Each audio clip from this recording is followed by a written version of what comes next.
So-called red wave failed to emerge in the midterm. Some Republicans are blaming former President Trump, but he is doubling down, set to announce a third run for the White House on Tuesday. That's the same day his former Vice President Mike Pence is out with a new book and candid insights about the former president in the days after he lost the 2020 election. Here's ABC's chief Washington correspondent, Jonathan Karl. With a growing number of Republicans blaming Donald Trump for the party's poor showing in the midterms, the former president is lashing out at two of the GOP's most popular governors, Glenn Youngkin of Virginia and Ron DeSantis of Florida, who he called an average Republican governor with great public relations. And he added, Ron DeSanctimonious is playing games by not ruling out his own run for president. In terms of loyalty and class, that's really not the right answer. And while Trump's closest advisors and even members of his own family asked him to delay announcing another presidential campaign, Trump is moving forward with plans to launch his 2024 bid for the White House next Tuesday. It comes just as his formerly loyal Vice President Mike Pence is out with a new book, So Help Me God, painting a decidedly unflattering portrait of Trump's behavior after he lost the 2020 election.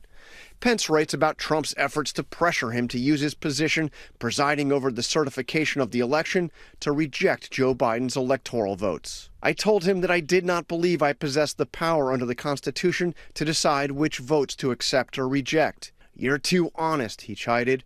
Hundreds of thousands are going to hate your guts. People are going to think you're stupid.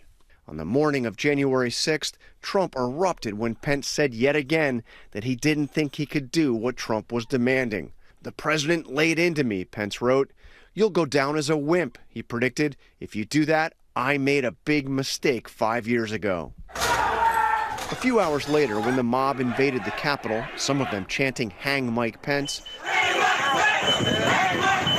Trump tweeted that Pence didn't have the courage to overturn the election.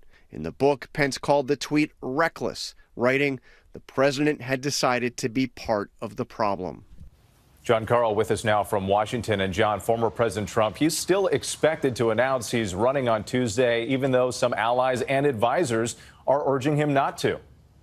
With the former president plans to announce that 2024 campaign Tuesday night in Mar-a-Lago. This despite the fact that most of his top advisors, current advisors and former advisors, and even members of his own family had been hoping that he would delay at least until after the runoff election in Georgia next month. But Trump has been adamant he is going to announce his presidential campaign on Tuesday, and he expects Republican leaders up and down the line to get on board and to support his candidacy.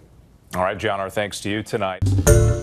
Hi, everyone. George Stephanopoulos here. Thanks for checking out the ABC News YouTube channel. If you'd like to get more videos, show highlights, and watch live event coverage, click on the right over here to subscribe to our channel. And don't forget to download the ABC News app for breaking news alerts. Thanks for watching.